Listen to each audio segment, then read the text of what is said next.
Another NFL Sunday has passed. What was the rookie showcase like for you? We touch on that tonight on Locked On NFL Draft. You are Locked On NFL Draft, your daily podcast covering the NFL Draft. Part of the Locked On Podcast Network, your team every day.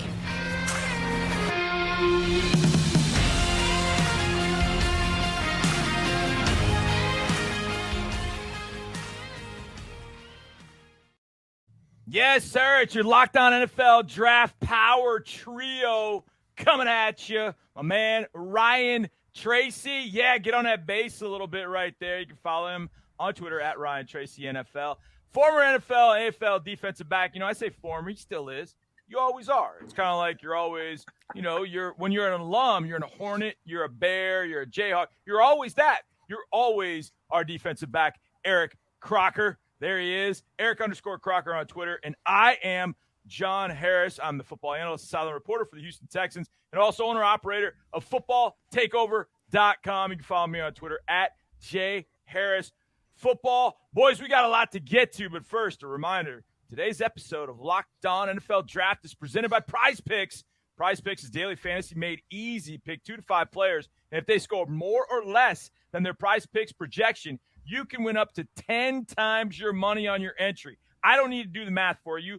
10 gets you 100. 100 gets you 1,000. You get the point. First-time users can receive 100% instant deposit match up to $100 with promo code LOCKEDON. That's PrizePicks.com. Promo code LOCKEDON. Boys, another weekend in the NFL. And, of course, we always dive in with a draft slant. We look at the rookies, and it was a showcase for a few rookies this week. Some with arrows up, some with arrows down. Some got arrows down that had arrows up last week, and some just sort of kind of riding the wave right now, even just getting playing time. Eric Crocker, I'm going to start with rookies in your eyes that stood out this weekend. Who caught your eye? Oh, man. I mean, there was a guy playing defense somewhere in the South, maybe in the great state of Texas, but not for the Dallas Cowboys. A guy by the name of Jalen Pitre, safety for the Houston Texans. And I'm not just bigging him up because we have John Harris on here, sideline reporter for the Texans, but dude played out of his mind. Picked off multiple passes.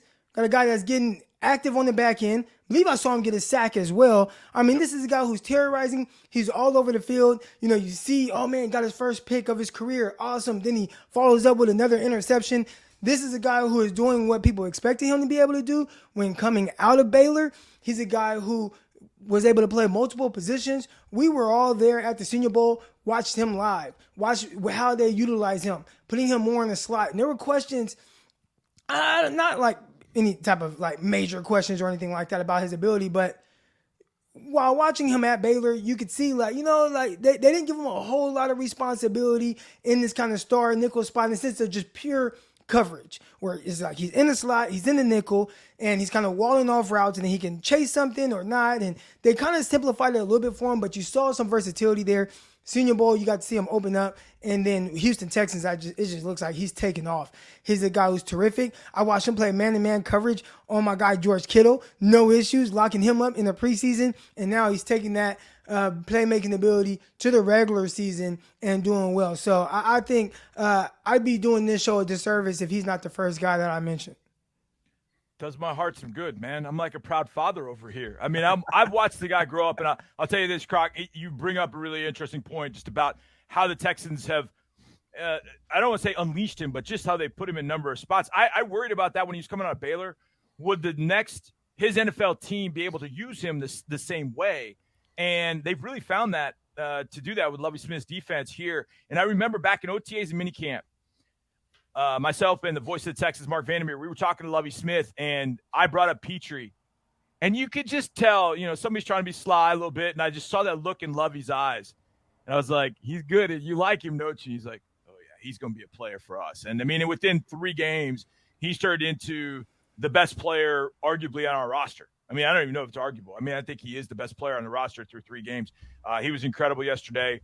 And one of these days, because I got a chance to see it up close. I mean, Croc, you got a chance to see him, but it was in the rain. We've got to have the discussion about whether Justin Fields is the future for the Bears or not. because that is going to be a really dicey question that Ryan Poles and Matt Eberflus have to answer, because they torched us with big runs all day on Sunday. But they hurt us maybe once throwing the ball, but it is evident how much Justin Fields is struggling throwing the football. But we'll leave that for another day, because Ryan Tracy, we got to get where your rookie in the showcase was on Sunday. I got to tell you, the guy that stood out to me plays a different position. We'll probably talk to him first, because I'm going to tie in to that same ball game you were talking about, because I was a little disappointed about the way the regular season started for Jaquan Brisker. We saw him in the preseason. He looked great. And then it was a little bit touch and go, gave up a few. Now he settled it down. I thought he played good against Texans. I know you got to see that up close and personal, but for me, like, it felt like he took a step forward there. And I feel like he's a guy that's going to be able to lock down and give them something foundational to build on that side of the ball for the Bears. And we'll talk about the quarterback tomorrow or something. Yeah, we'll talk about him later. You know, it's interesting. We talked about a plan of what we were going to talk about. We didn't mention that the rookies were all going to come from one game, but I find it interesting. I mean, obviously the Texans are a young team. There's no doubt. Dameon Pierce had 20 carries for 80 yards and a touchdown, his first touchdown. He did put the ball on the turf, and that's got to be something he's got to clean up. But I'm glad you brought up Brisker, because I was going to do it too. But also Kyler Gordon. Both of them, I thought, played extremely well in that Bears secondary. There's no Jalen Johnson. And so it was Kyler Gordon having a matchup. He had a great pass deflection on a 3rd and 1, trying to hit Brandon Cooks on a little bubble screen to get him loose. And Gordon knocked it down. If he doesn't knock it down, Cooks is probably running for a while. I thought the secondary with Brisker and Gordon was very, very good. The Bears have got it right in the secondary. I don't think there's any question with Gordon and with Brisker. They definitely got it right. And Brisker, it's interesting. When I met Eric Crocker for the first time, I remember thinking, dang, Eric's taller and longer than I, for some reason, had anticipated. Same thing with Brisker. I looked at Brisker and was like, wow, he's taller and longer and probably a little bit leaner than I expected. I thought he would be shorter. I don't know why I thought that, but, man, he's a good, true 6'1", 190, and I think he's going to be the right fit next to Eddie Jackson with the Bears, and going to be that fit for a long time. We're going to go arrow up, arrow down when we get back on some other rookies, because some had great days and some not so much. But we'll do that after we talk about our friends over at Prize Picks. Now, I know a lot of you out there, you like the game within the game. You like to watch the game, and it's fun. You want to know what the score is. Hey, it's 7-3, it's 17-7. But you like to have that little action going along with it, too. You want to do that daily fantasy thing. Is Zeke Elliott going to have more or less than 75 yards? Is Cooper Rush going to throw tonight for more or less than 275 yards against a underrated Giants defense, bringing Wink Martindale? Well, if that's the case, then Prize Picks is for you. You just pick 2 to 5 players, and if they go score more or less than the Prize Picks projection, you can win up to 10 times your money on any entry. No competing against other people, just you versus the projection. That's it.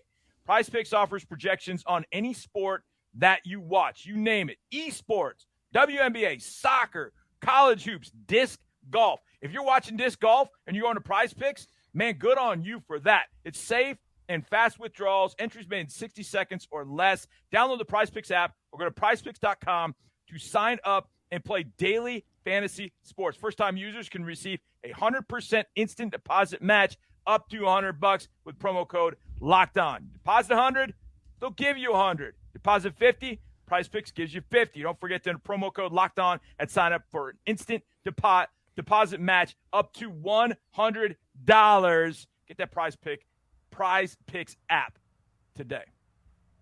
All right, gentlemen. Arrow up, arrow down. Here we go. I'll give you the thoughts. Give you the rookie. Tell me what you think. Week 3, Eric Crocker. Chris Olave, 9 catches, 147 yards in a loss to the Carolina Panthers. But where you thought Chris Olave would be in week 3, picking up 9 catches for 147. Arrow up, arrow down.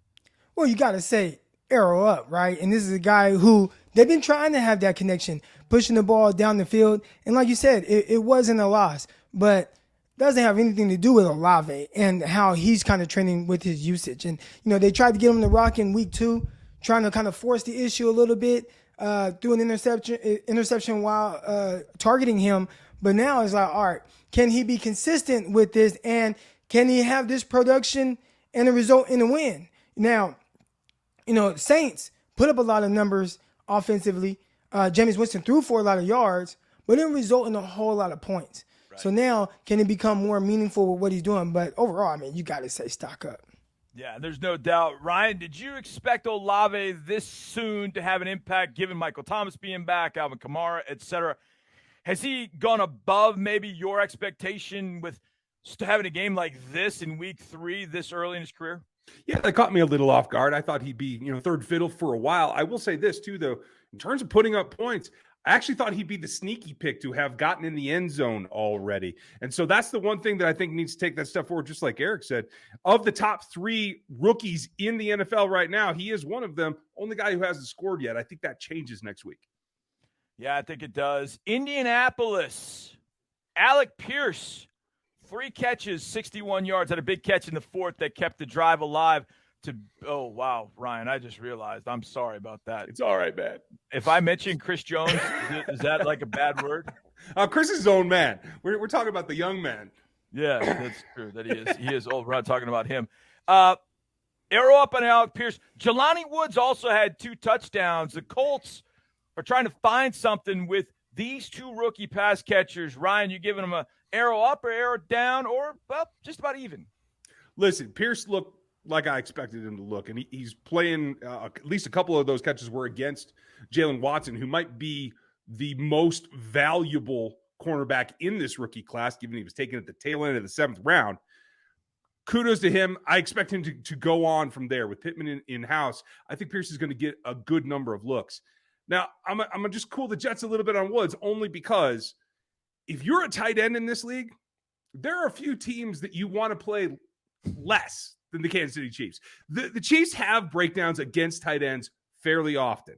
That is a team that you want to go against because Spagnuolo's scheme just doesn't account for them all the time, especially if you have the athleticism Woods has. So I thought he looked great. I thought playing against that particular defense made him look a little bit better. Let's see what he does next time.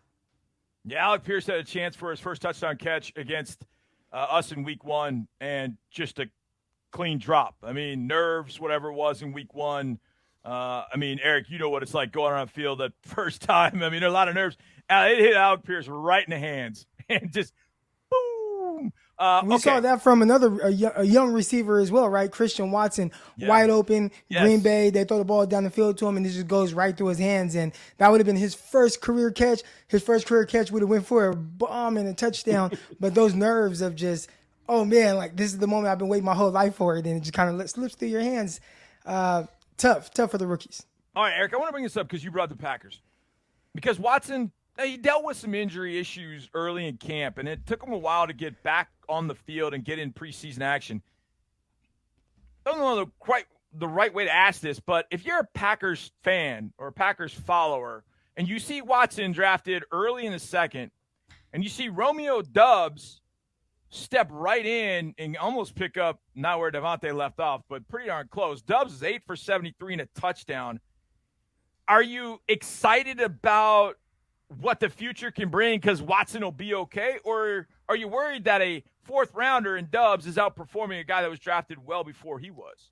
Well, anybody who's been listening to this show for a while knows that for the Green Bay Packers, and that's for them, I was higher on Doubs being there and producing right away as opposed to Christian Watson. I thought Christian Watson, it would kind of take him some time to get acclimated with a quarterback that's going to demand so much out of him. And at North Dakota State, not a high volume passing game there. And he was kind of there everything. He did a little bit of everything, but I knew that there would be this transitional period as opposed to Romeo Doubs, a guy who right away is like, you know what, this guy's going to fit. He plays inside, he plays outside. He had the twitch, he had the suddenness. And I thought that he'd be able to get on the same, I don't want to say the same wavelength as Aaron Rodgers right away, but close enough to where he can be productive. And 8 targets, 8 receptions, like you said, 73 yards in the touchdown. But watching his usage, I don't think his average depth of target was anything too crazy.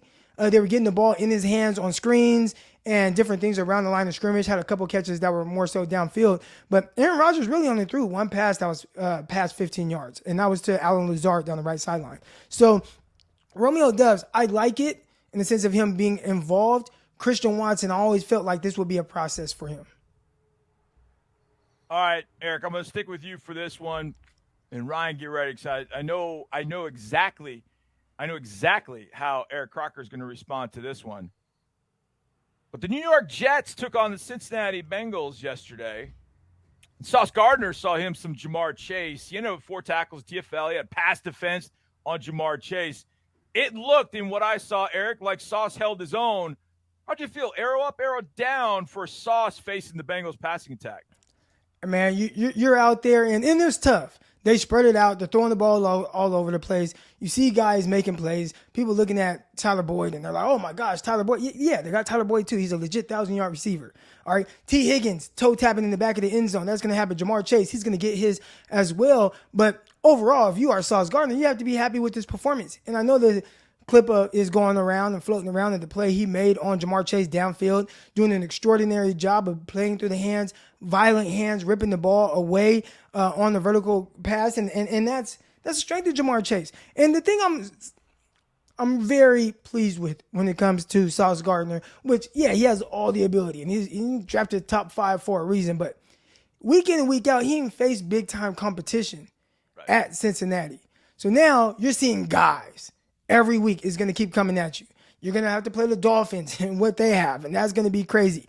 You have to play Cincinnati and what they have. So just knowing that he can hold his own against elite-type talent competition, I think that's the one thing that he can come away with and be very confident about where he's headed. Ryan Tracy, Jacksonville Jaguars, linebacker Devin Lloyd. A, where did you have Devin going into the draft? And B, how mad were you that the Jaguars ended up with him because other teams passed and now I have to see him twice a year in the AFC South? Well, I'm not as mad as you are, John. Yeah, but okay. I had him at the tail end of the first round.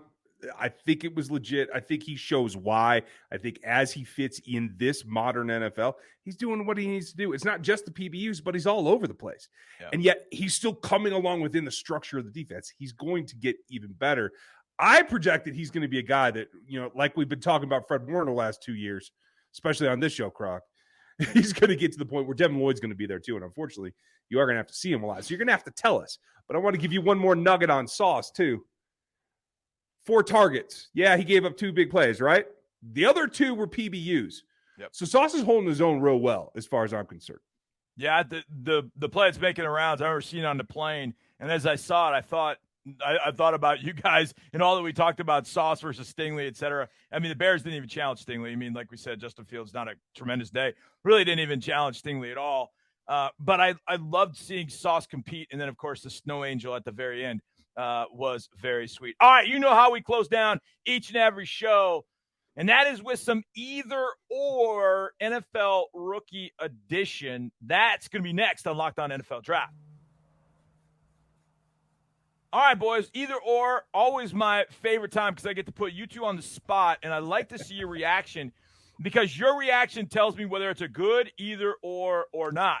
So I always like to see your reaction because if I just get a then I'm like, okay, man, I got to go back to the drawing board on this one. So I tried to keep it easy with these right off the bat. And there are a few of these teams and players we just talked about.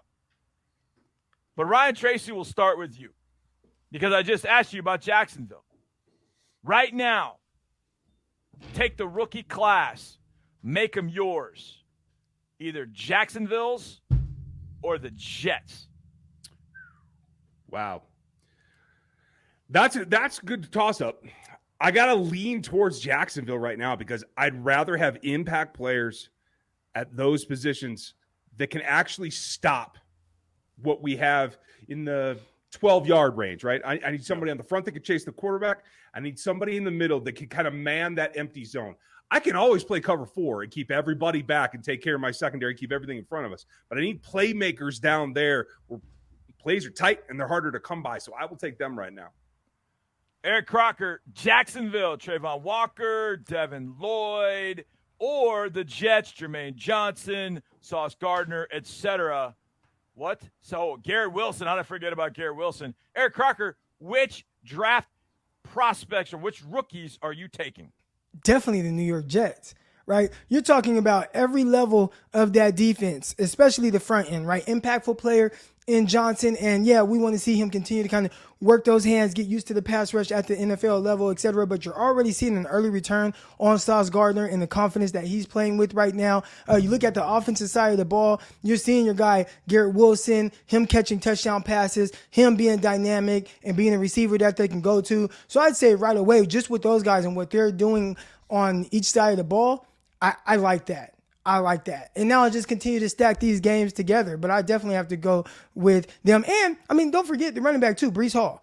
And he's back there. And he's, getting acclimated to the NFL and whatnot. So they're having guys early on that they're really utilizing. You want it to result in more wins. I think that'll come as they learn how to win. But right now, I got to go with the Jets. I always wonder if the Jags would have just gotten a wild hair and taken Zach Wilson, if Trevor Lawrence with the Jets, how that would have looked. I've thought about that a lot, how that would have been probably very not good. I think right now they're happy with the decision that they made to draft Trevor Lawrence. Had a really rough rookie year, but what we're looking at right now, I think he's a guy that's definitely trending up, and he's kind of carrying his team. And, I mean, we got to go back to 2021 and look at the situation that Trevor Lawrence was in with Urban Meyer and just the debacle of everything that happened and trying to play through that. And I tweeted out kind of this funny gift about him, basically saying, he's still alive after Urban Meyer tried to really kill the whole organization, but playing extremely well. And you got to give a lot of props to Doug Peterson. He's a guy who is putting him in position to win.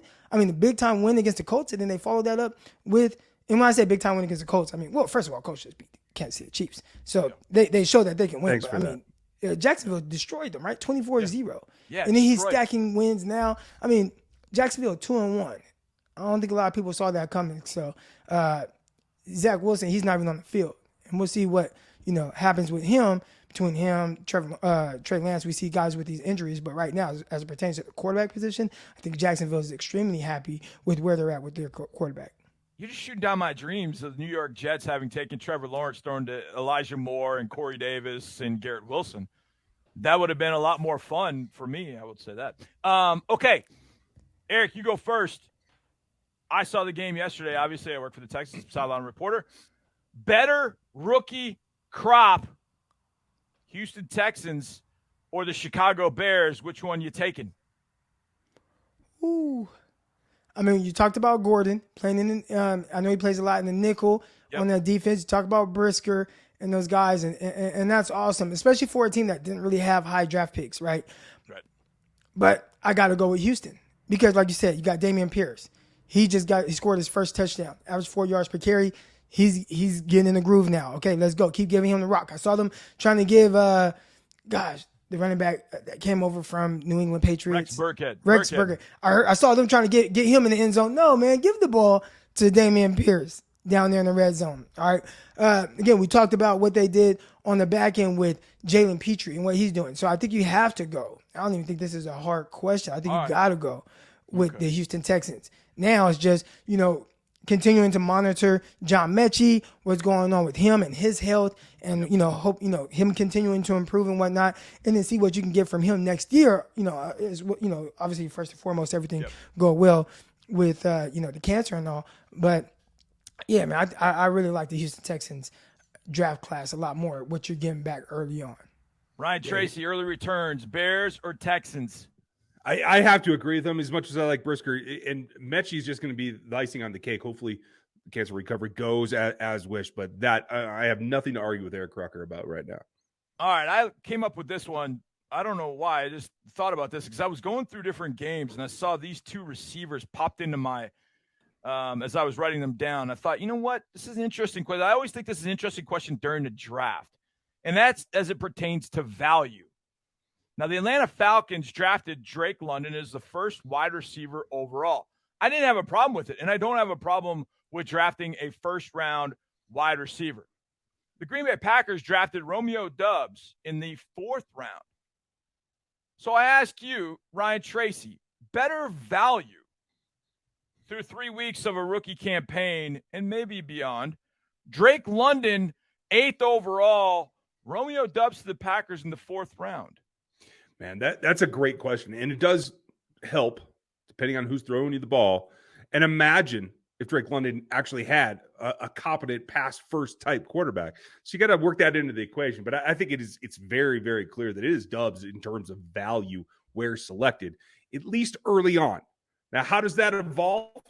I think Drake London is going to be the better player when it's all said and done, but he's got to get some competent pass to him in order to really continue to evolve. I think it ends up being Ritter. We'll see how long that takes. Eric, Doubs or London, better value? Definitely the better value to go with Romeo Doubs. And, I've been really big on, I don't want to take receivers really in the top 15.